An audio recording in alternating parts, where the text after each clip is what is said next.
Blackstone and Skyboat Media present The Blue Fairy Book, edited by Andrew Lang. This book is read by Paul Boehmer, Gabrielle de Cuir, Orson Scott Card, Justine Eyre, Roxanne Hernandez, John Rubinstein, Stefan Rudnicki, and Mirron Willis. The Bronze Ring. Once upon a time, in a certain country, there lived a king, whose palace was surrounded by a spacious garden. But, though the gardeners were many, and the soil was good, this garden yielded neither flowers nor fruits, not even grass or shady trees.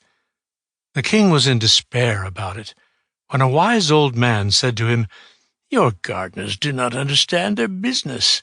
But what can you expect of men whose fathers were cobblers and carpenters? How should they have learned to cultivate your garden?" "You are quite right," cried the king.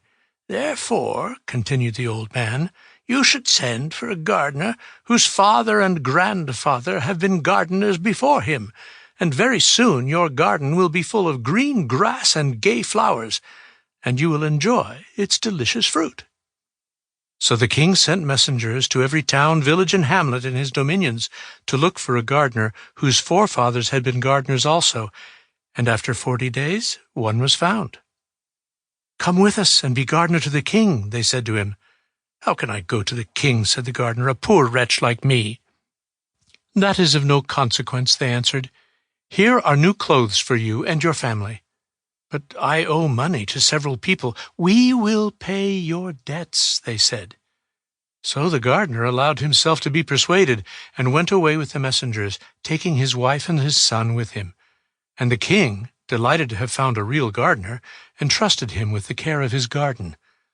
The man found no difficulty in making the royal garden produce flowers and fruit, and at the end of a year the park was not like the same place, and the king showered gifts upon his new servant.